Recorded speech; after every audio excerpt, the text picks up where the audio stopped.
YouTube channel ओम तीर्थ दर्शन में एक बार सभी श्रोताओं का, भक्तों का, सब्सक्राइबर बंधुओं का स्वागत एवं वंदन है। आज की कथा में सरस्वती नदी की उत्पत्ति के विषय में वीडियो बनाया गया है। एक पौराणिक नदी जिसकी चर्चा वेदों में भी है, इसे प्लक्षवती, वेद स्मृति, वेदवती भी कहते हैं। ऋग्वेद में सरस्वती का अन्नवती तथा उदकवती के रूप में वर्णन आया है।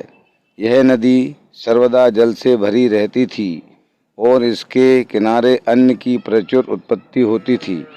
कहते हैं यह नदी हिमाचल में सिरमौर राज्य के पर्वतीय भाग से निकलकर अम्बाला तथा कुरुक्षेत्र, कैथल होती हुई पटियाला राज्य में प्रविष्ट होकर सिरसा जिले की दृशद्रती कंगार नदी में मिल गई थी। प्राचीन काल में इस सम्मिलित नदी ने राजपूताना के अनेक स्थलों को जल सिक्त कर दिया था। यह भी कहा जाता है कि प्रयाग के निकट तक आकर यह गंगा तथा यमुना में मिलकर त्रिवेणी बन गई थी। कालांतर में यह इन सब स्थानों से तिरोहित हो गई। फिर भी लोगों की धारणा है कि प्रयाग में वह सब भी अंतः सलीला होकर बहती है। मनु संहिता से स्पष्ट है कि सरस्वती और दुष्दुति के बीच का भूभाग ही ब्रह्मवर्त कहलाता है। ऐतिहासिक एवं पुरातत्व स्थलों की खुदाई से साबित हो चुका है कि सरस्वती नदी हरियाणा में यमुनानगर जिले के काठगढ़ ग्राम पंचायत में आदिवद्री स्थान पर पहाड़ों से मैदानों में प्रवेश करती है। जबकि ऋग्वेद, स्कंद पुराण, गरुड़ पुराण, वामन पुराण, पद्म पुराण आदि शास्त्रों में दी गई व्याख्या के आधार पर स्पष्ट है कि इस नदी का उद्गम स्थल वर्तमान हिमाचल प्रदेश के सिरमौर जिले की नाहन तहसील के ग्राम जोगीवन ऋषि मार्कंडेय धाम ही है। यहाँ निकलने वाला जल गंगा जल की तरह शुद्ध है और कभी खराब नहीं होता है। पुराणों में वर्णित है कि जहाँ मार्कंडेय मुनि ने तपस्या की, वहाँ सरस्वती नदी गूलर में प्रकट होकर आई। मार्कंडेय मुनि ने सरस्वती का पूजन किया। उनके समीप जो तालाब था उसे अपने जल से भरकर सरस्वती पश्चिम दिशा की ओर चली गई। उसके बाद राजा कुरु ने उस क्षेत्र को हल से जोता, जिसका विस्तार 5 योजन का था। तब वे यह स्थान दया, सत्य, क्षमा आदि गुणों का स्थल माना जाता है। इसी स्थल पर मार्कंडेय को अमृत प्राप्त हुआ, जहाँ गूलर के पेड़ों के बीच पानी की धार फूटी पड़ी और महर्षि उसमें समा गए।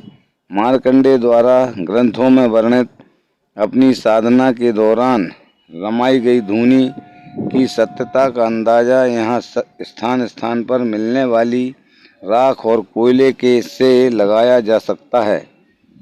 अगर इस स्थान की कोई महत्ता वापस दिलवाई जा सके तो हिमाचल प्रदेश का धार्मिक महत्व हरिद्वार, ऋषिकेश और नासिक की तरह होगा। साथ ही प्राकृतिक सुषमा से भरपूर यह राज्य तीर्थाटन के मानचित्र पर भी चमक उठेगा। लेकिन अपनी धरोहर के प्रति हमारे यहाँ जिस तरह की उदासीनता है, उसे देखते हुए बहुत उम्मीद नहीं है।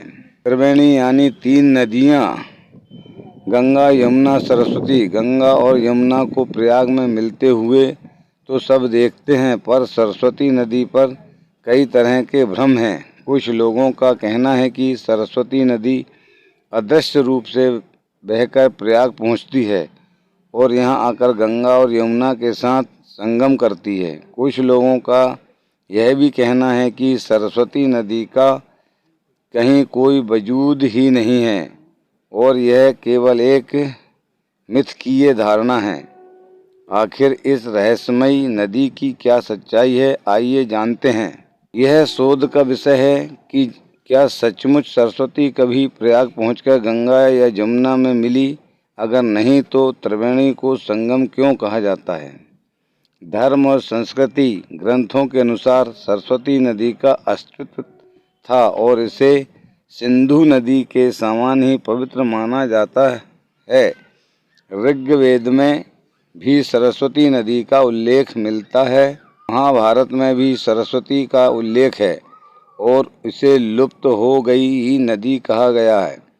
जिस स्थान पर यह नदी गायब हुई उस स्थान को विनाशाना अथवा उपमंजना का नाम दिया गया है। महाभारत में सरस्वती नदी का प्लक्षवती नदी, वेद स्मृति, वेदवती और कई नाम हैं। कहा जाता है कि इस नदी के किनारे ब्रह्मावर्त था, कुरुक्षेत्र था, लेकिन आज यहाँ जलाशय है। इस बात का भी उल्लेख है कि बलराम ने द्वारका से मथुरा तक की यात्रा सरस्वती नदी से की थी और समुद्र युद्ध के बाद यादवों के पार्थिव अवशेषों को इसमें बहाया गया था। पानी तब इस नदी में इतना प्रवाह था कि इससे यात्रा भी की जा सकती थी। ऋग्वेद में सरस्वती नदी को यमुना के पूर्व और सतलुज के पश्चिम में बहती हुई बताया गया है। ऐसा प्रतीत होता है कि पृथ्वी की संरचना आंतरिकी में हुए बदलाव के चलते सरस्वती भूमिगत हो गई। फ्रेंच प्रोटो हिस्टोरियन माइकल डेनिनो ने सरस्वती नदी की उत्पत्ति और उसके लुप्त होने के संभावित कारणों पर गहन अध्ययन किया है। वे कहते हैं कि ऋग्वेद के मंडल 7वें के अनुसार एक समय पर सरस्वती बहुत बड़ी नदी थी जो कि पहाड़ों से बहकर नीचे आती थी। अपने शोध व लास्ट रिवर में डेनिनो कहते हैं कि उन्हें बरसाती नदी, घग्गर नदी का पता चला।